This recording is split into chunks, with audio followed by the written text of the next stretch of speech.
versus like the 17 It's inches. a real small screen. Yeah, for it's a small screen. Yeah. It still runs 1080p, you know, so you're 1920 by 1080 or 1020, and you know, speed-wise it's fast. But here, I just want to point out some stuff. I mean, that's kind of funny and cool at the same time. I have to point this out. This is pretty hilarious. You can actually change the lights on this thing, so you can actually choose the light on your mouse pad. The trackpad. Tilt your head a little bit because we can't see it. Right. The trackpad's lit up. Yeah. It's glowing. And you can change it to a color. You could even have it. What? Yeah. Here's the other part too. You can actually change the lights individually. So you can actually change a light over here on the front. You can have it pulsing.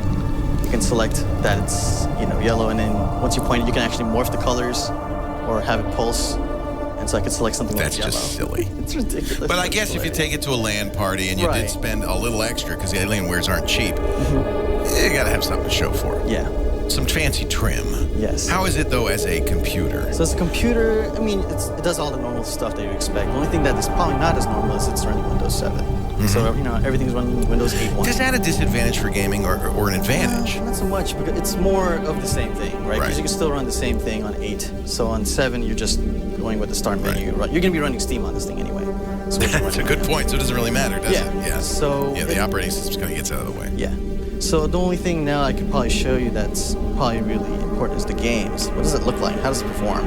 1080p at a 14-inch screen is a very high dots per inch. Yeah, very so high. This is a game called Company of Heroes. It's an RTS. Do you find it annoying how bright that Alienware is? It almost looks like it's part of the game. Yeah, it kind of gets in the way. I don't want to see their branding. I'd cover that up. But this is pretty much how. This is Company of Heroes, and you can see that performance-wise, when this is running about medium to high settings in the game. Playing this game is 60 frames per second, so you can see that it's not really all that, you know, crazy in the hardware. Now you could probably run some first-person shooters like Battlefield 4 and all that stuff, but here's the score that we got running 3D Mark, which is probably most people that know now. So this right here ran about a 5947. So this is just a little bit higher than your typical gaming laptop. That's the orange.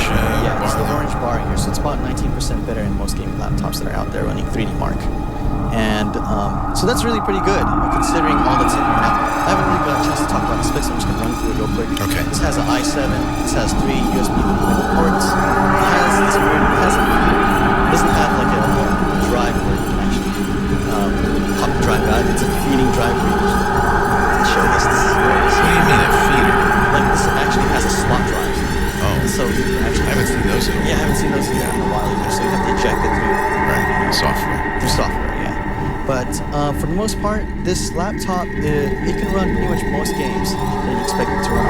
Now, is it dedicated graphics or motherboard, you know, Iris graphics? What is it? It's GeForce. It's It's a 765. GTX. Yes, 765. And it runs really well. I mean, I'm just going to go back to this game again. Hopefully I can show some more demos on some of the stuff here. You probably... Let me see if I can do some more zooming in here. But yeah, this is just a bunch of units moving around. Let's see if I can target something here. Yeah, so you can see that. It's really not so... This isn't a super challenging. Yeah, it's not super challenging game in terms of like pushing its performance. But in terms of running 3D Mark, all the other first-person shooter games... Benchmarks. Yeah, the benchmarks are really good. I'd expect that from Alienware now. There's a question. I mean, you clearly play a price for that yellow Alienware or blue or green or red, whatever color you want. Because of the name, how much more is it? How much is this? So we have the price range starts at $10.99 and ends up at $15.99. That's not bad. As configured is $10.99?